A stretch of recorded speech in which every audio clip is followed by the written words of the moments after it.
Banjir di Kabupaten Bandung menyebabkan sejumlah warga mengungsi. Informasi selengkapnya akan disampaikan oleh rekan Valencia Melvinsi di Kabupaten Bandung, Jawa Barat.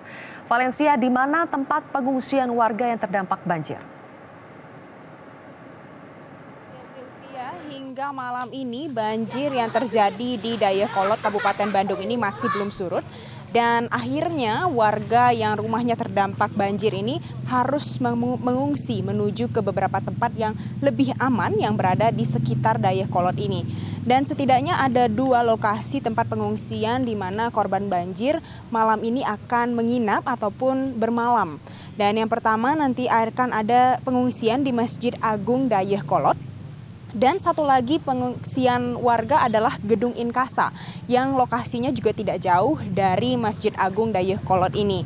Dan tadi pada saat sore hari saya mendatangi Masjid Agung Dayakolot tersebut, sudah ada banyak pengungsi mulai dari ibu-ibu, anak-anak serta orang lanjut usia yang menetap di Masjid Agung itu untuk berdiam dan juga melakukan aktivitas sehari-hari. Dan di sana memang kondisinya mereka harus tidur di lantai masjid dan alasnya adalah karpet. Kemudian mereka juga ada yang tidur menggunakan selimut. Dan di sini juga ada beberapa keluhan yang disampaikan oleh warga karena anak-anak mereka juga sudah mulai ada yang terserang penyakit. Misalnya seperti demam, diare, dan juga gatal-gatal. Mengingat air banjir yang ada di sini cukup tinggi dan anak-anak juga cukup banyak yang masih bermain di lingkungan yang terdampak banjir ini.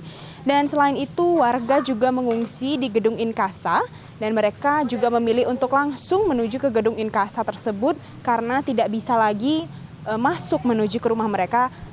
Mengingat akses untuk menuju ke rumahnya juga terputus dan ada pula yang mengaku bahwa banjir menggenangi rumahnya hingga seatap rumahnya sehingga tidak bisa dimasuki sama sekali bahkan untuk mengambil keperluan-keperluan penting sekalipun.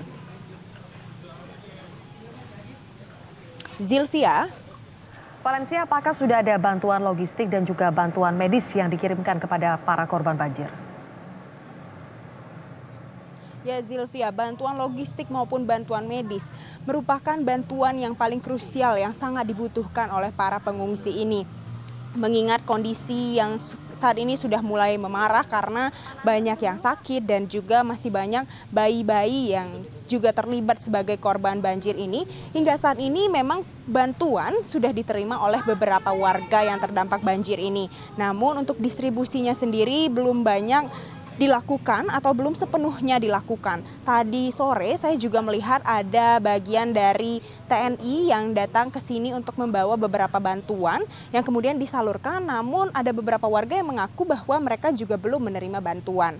Dan mereka di sini akan bermalam di beberapa titik pengungsian ini hingga air surut ataupun mereka sudah bisa kembali masuk ke rumahnya untuk membersihkan sisa-sisa genangan banjir tersebut. Dan selain itu memang banjir di Dayakolot ini bukan yang pertama kalinya terjadi dan BMKG juga mengimbau warga yang memilih untuk menetap di rumahnya yang lebih tinggi ataupun yang tidak tergenang banjir untuk tetap waspada karena curah hujan yang hingga saat ini mungkin diperkirakan masih tinggi untuk beberapa hari ke depan dan harus tetap waspada jika adanya banjir susulan yang mungkin saja terjadi. Zilvia. Baik, terima kasih Valencia Melvinsi melaporkan langsung dari Kabupaten Bandung, Jawa Barat.